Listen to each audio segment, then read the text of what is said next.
प्रिय विद्यार्थियों, सुप्रभात। आपका बहुत बहुत स्वागत, बहुत बहुत अभिनंदन है गायत्री विद्या मंदिर उच्च माध्यमिक विद्यालय सांचौर के यूट्यूब चैनल पर।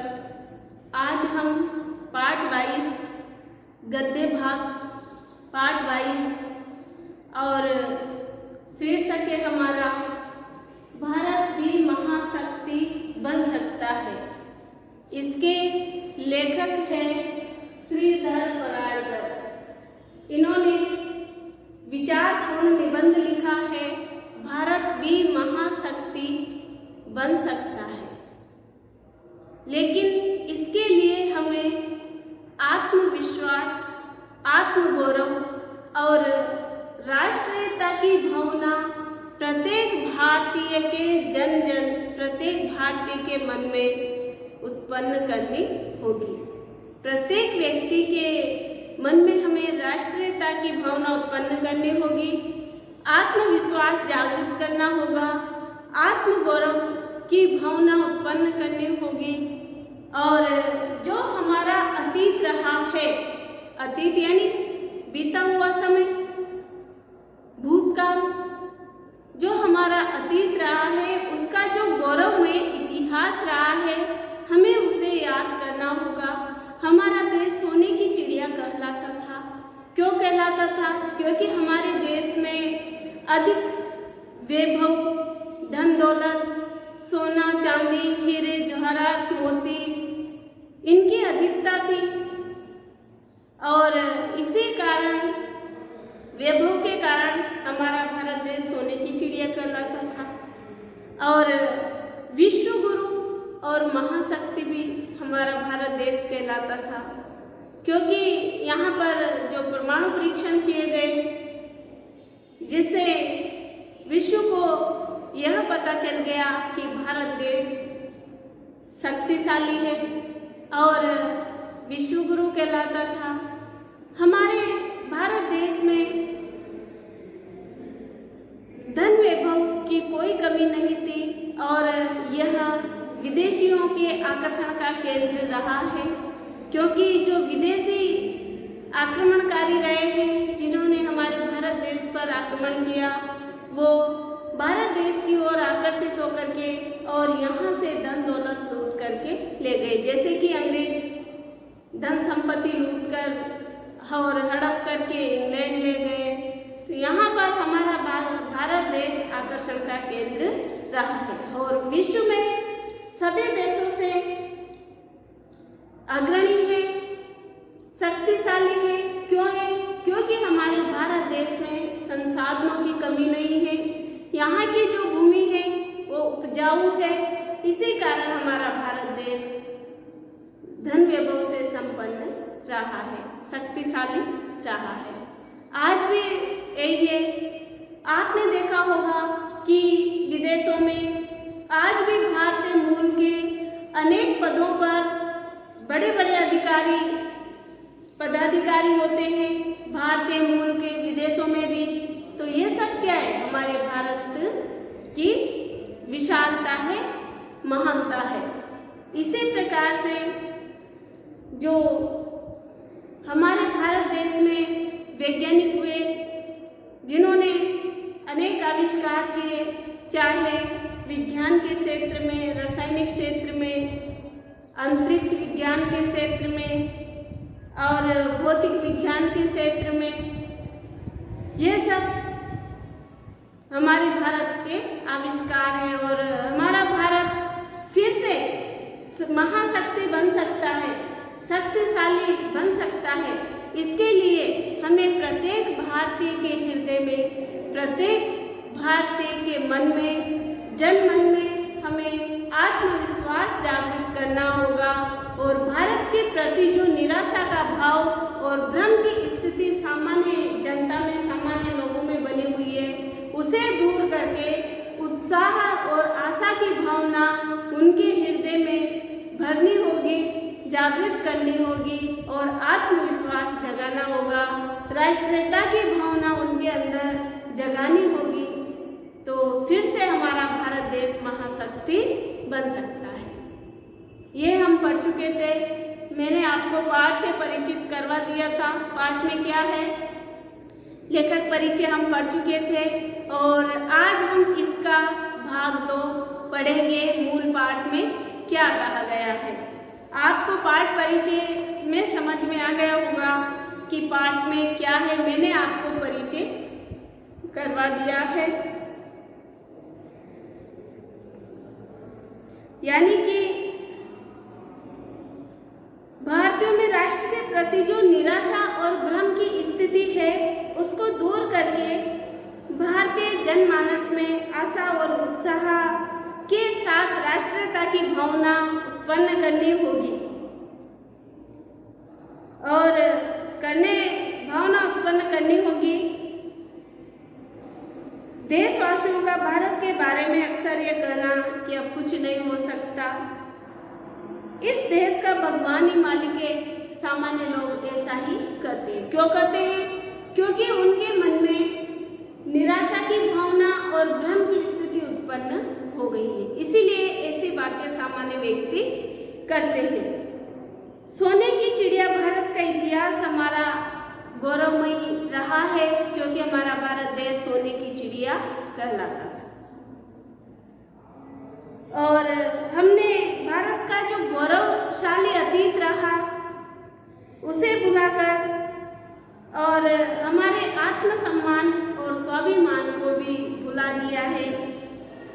आज भी विदेशों में सर्वाधिक मांग भारतीयों की ही होती है तथा भारतीय उद्योगपति विदेशों में भारत की महिमा का गुणगान करते हैं।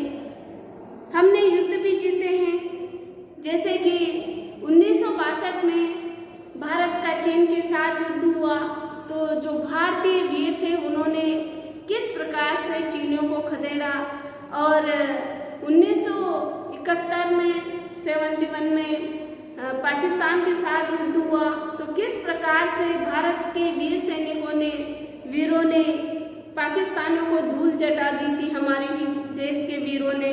तो यहाँ पर हमारा भारत देश पुनः महाशक्ति और विश्व गुरु बनाने के लिए हमें विदेशों की ओर ताक झांक करना बंद करना होगा, क्योंकि हमारा ऐसा करने में हम सक्षम हैं। हमारे भारत देश में संसाधनों की कोई कमी नहीं है। हमारे भारत देश की जो भूमि है वो अत्यधिक उपजाऊ है। हमें सिर्फ प्रत्येक भारतीय के अंदर राष्ट्रीयता की भावना उत्पन्न करके उनमें आत्मसम्मान जगाना होगा और उनकी सोच में सुधार करना होगा, उनका नेतृत्व करना होगा, तो हमारा भारत देश फिर से महाशक्ति बन सकता है। देश की परिस्थिति के बारे में सामान्य आदमी से पूछे जाने पर केवल एक ही उत्तर मिलता है कि अब कुछ नहीं हो सकता, सब गड़बड़ हो रहा है, इस देश का भगवान ही मालिक है, उसकी चिंता स्वाभाविक ही है। ऐसा कहते समय उसके सामने देश में चहुं ओर फैला भ्रष्टाचार होता है। चहुं ओर, चारों ओर भ्रष्टाचार फैला हुआ है। हमारे भारत देश की भी शासन व्यवस्था कुछ ऐसी है कि सामान्य जनता का शोषण होता है। देश में जो व्यवस्थापक है वही अव्यवस्थाएं फैला रहे हैं। भ्रष्टाचार की समस्या हमारे सामने है।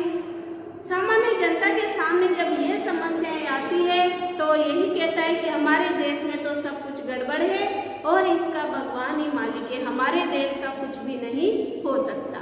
ऐसी भावनाएं, ऐसे विचार लोगों के अंदर से निकालने होंगे। ये जो भ्रम की स्थिति है, निराशा की स्थिति है, इसे लोग सामान्य जनता के मन से दूर करनी होगी। जिनके जिम्मे व्यवस्था संभालने का दायित्व है, जो व्यवस्थापक है वही अव्यवस्था बढ़ाते हैं। जिन पर देश के नीति निर्धारण का दायित्व है, जो नीतियों का निर्धारण करते हैं, नियमों को बनाते हैं, उनमें ही अनैतिकता दिखाई देती है। और जो सभ्य कहे जाने वाला उच्च वर्ग है उनमें भी स्वार्थ की भावना दिखाई देती है। इन्हीं सब कारणों से चिंतित चिंतित होकर के, चिंताग्रस्त होकर हताशा, निराशा भरे उद्गार, वचन, मन के भाव व्यक्ति प्रकट करता है। ऊपरी तौर पर देखने से उसकी चिंता करना ठीक प्रतीत होता है। तो यहाँ पर हताशा और निराशा का, सामान्य व्यक्ति की हताशा और निराशा का सबसे बड़ा कारण क्या है? तो यहाँ पर भ्रष्टाचार और जो व्यवस्थापक है वही अव्यवस्थाएं करते हैं, जो नैतिकता का, नीतियों का निर्धारण करते हैं वही अनैतिक होते हैं। उच्च वर्ग के जो लोग हैं वो स्वार्थ सिद्ध करने में लगे हुए हैं, इसीलिए जो सामान्य जनता है इन सबको देकर के चिंतित हो उठती है और उसकी निराशा का कारण भी यही है। क्या ये वास्तविकता है? क्या उसकी सोच की दिशा सही है? गंभीरता से विचार करने पर ध्यान में आएगा कि सामान्य आदमी परिस्थितियों के केवल नकारात्मक पक्ष को लेकर अपने विचार प्रकट करता है, यानी जो नेगेटिव विचार होते हैं, नकारात्मक सोच जो होती है उसी पर विचार करते हैं। जैसे कि हमारे देश में भ्रष्टाचार फैला हुआ है और लोग स्वार्थ सिद्ध करने में लगे हुए हैं, अनैतिकता, अत्याचार, अन्याय बढ़ता जा रहा है, अनीति बढ़ती जा रही है। भविष्य की बात करते समय जिन बातों पर विचार किया जाना चाहिए उस ओर उसका ध्यान ही नहीं होता। सामान्य व्यक्ति की बात यहाँ पर की जा रही है। क्या क्या हो चुका है, क्या हो रहा है, क्या क्या किया जा सकता है, इसका न तो वो विचार करता है और न ही उसे वास्तविकता का ज्ञान होता है। यदि हम अपने इतिहास पर दृष्टि डालें तो पता चलता है कि हमारा देश वही हिंदुस्तान है जो पहले सोने की चिड़िया कहलाता था। हमारा भारत देश सोने की चिड़िया कहलाता था।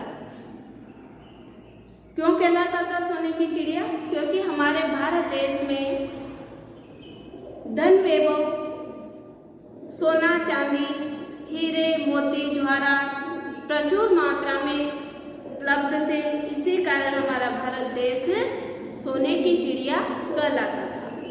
हमारे सारे प्राचीन ग्रंथों में सुख शांति वैभव ऐश्वर्य का वर्णन मिलता है कि हमारा भारत देश पहले जो था सुख शांति थी, वैभव था, धन दौलत ऐश्वर्य था।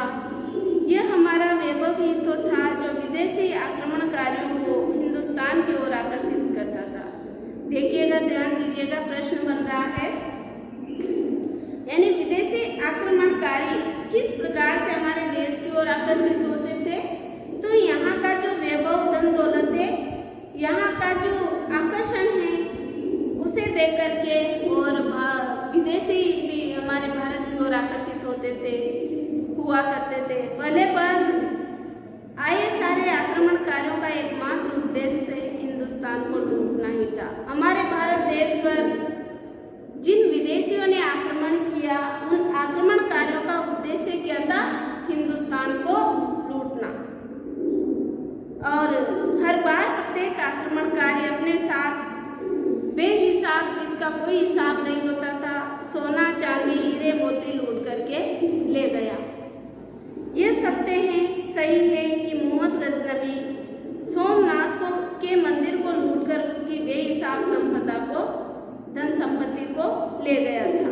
यानी मोहम्मद गजनवी ने सोमनाथ के मंदिर पर आक्रमण किया था और वहां की धन संपत्ति को लूट करके ले गया था। भारत की चमक से चकित होकर अंग्रेज भारत में आए। भारत आकर्षण का केंद्र रहा है। भारत की ओर आकर्षित होकर के अंग्रेज भी भारत में आए और यहाँ की जो अपार, जिसका कोई आर पार नहीं है, यहाँ की अपार संपदा को, धन संपत्ति को इंग्लैंड ले गए। कौन? अंग्रेज। विश्वास ही नहीं होता, आज बात बात में विदेशों की ओर देखने वाला भारत कभी विदेशियों के आकर्षण का केंद्र हुआ करता। आज हमारे भारत देश विदेशों की ओर ओर देखता है, बात बात में उनकी ओर देखना पड़ता है, विश्वास नहीं होता है, क्योंकि हमारे भारत देश विदेशियों के आकर्षण का केंद्र रहा है। कब? अतीत में। भारत देश का अतीत गौरवशाली रहा है, महिमामयी रहा है। विश्व के किसी भी देश के पास ऐसी भूमि और संसाधन नहीं है। हमारा भारत देश आकर्षण का केंद्र क्यों रहा? विश्व गुरु क्यों कहलाया? क्योंकि हमारे भारत देश में किसी भी अन्य देशों की अपेक्षा यहाँ की भूमि उपजाऊ है और यहाँ संसाधनों की कोई कमी नहीं है। विश्व के किसी भी देश के पास ऐसी भूमि और ऐसे संसाधन नहीं है जो उसे सब प्रकार से संपन्न बना सके, जैसा कि हमारे भारत देश में है। प्रत्येक देश को किसी न किसी आवश्यकता के लिए दूसरे पर निर्भर रहना पड़ता है। परिणाम स्वरूप उसे दूसरे से दबकर के रहना पड़ता है, दबना पड़ता है। अनिवार्य रूप से अवांछित समझौते करने पड़ते हैं जो उपयुक्त नहीं होते हैं, अवांछित, वो ऐसे अनुपयुक्त समझौते भी उन्हें करने पड़ते हैं। हमारी तो ऐसी कोई मजबूरी नहीं है। पिछले दिनों हम इसका प्रत्यक्ष अनुभव कर चुके हैं। परमाणु परीक्षण करने के पश्चात विश्व ने हम पर कई प्रकार के प्रतिबंध लगाए। जब आपको याद होगा कि पोखरण में 11 और 13 मई 1998 को परमाणु परीक्षण किए गए थे, तो उसके बाद विश्व ने हम पर कई प्रकार के प्रतिबंध लगा दिए थे, रोक लगा दी थी, प्रतिबंध रोक। उसका परिणाम क्या हुआ? क्या हमारे देश का कोई काम रुका? क्या देशवासियों को किसी विशेष कष्ट का सामना करना पड़ा? कभी नहीं, ऐसा कभी नहीं हुआ। यानी परमाणु परीक्षण के पश्चात विश्व ने जब हम पर कई प्रकार के प्रतिबंध लगाए तो भारत की स्थिति कैसी थी? यानी भारतीयों को, देशवासियों को किसी विशेष कष्ट का सामना नहीं करना पड़ा और स्थिति ठीक थी, कभी नहीं। इराक का क्या हुआ? प्रतिबंध लगने के बाद उसे दाने दाने के लिए तरसना पड़ा था, लेकिन हमारे भारत देश की स्थिति ऐसी नहीं थी।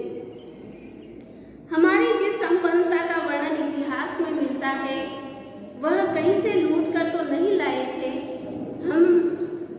हमारा भारत देश, यहाँ जो धन संपत्ति है, धन वैभव है, ऐश्वर्य है, यह हम कहीं से लूट करके लेकर नहीं आए। यह हमारे भारत देश की भूमि और यहाँ के संसाधनों का ही हिस्सा है। सब कुछ अपने ही देश में उत्पन्न किया था।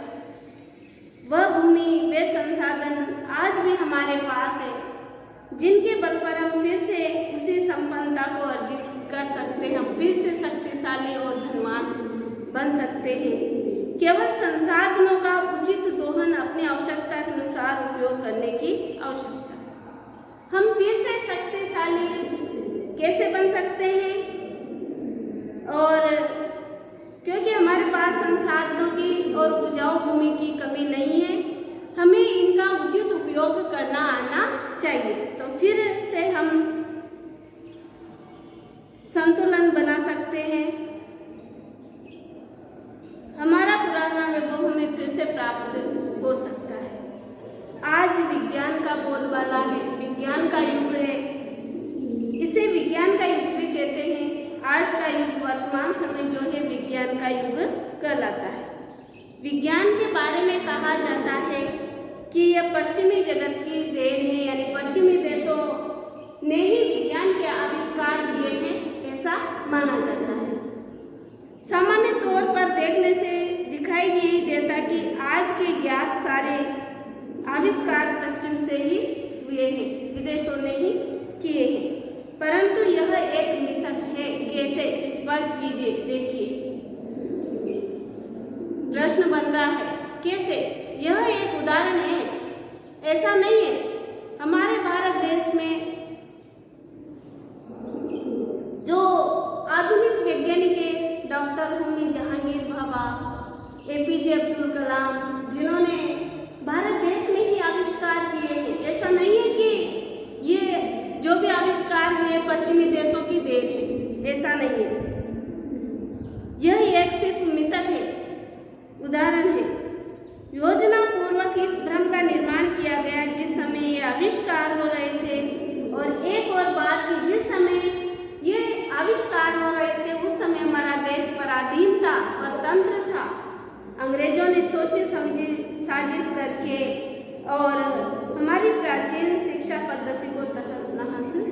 किया? हमारे प्राचीन शिक्षा पद्धति को किसने तहस नहस किया और क्यों किया? किसने किया? अंग्रेजों ने। ये उनकी सोची समझी साजिश थी, षड्यंत्र रचा गया था, साजिशें षड्यंत्र था कि उन्होंने हमारी जो शिक्षा पद्धति है उसे नष्ट भ्रष्ट कर दिया। जिस नई शिक्षा पद्धति को हम पर लादा गया उसके द्वारा हमें वही बढ़ाया गया जो अंग्रेज चाहते थे। जब हमारा देश स्वतंत्र था तो जो अंग्रेज चाहते थे वही भारत में होता था, क्योंकि उन्हीं का शासन था, उन्हीं का अधिकार था।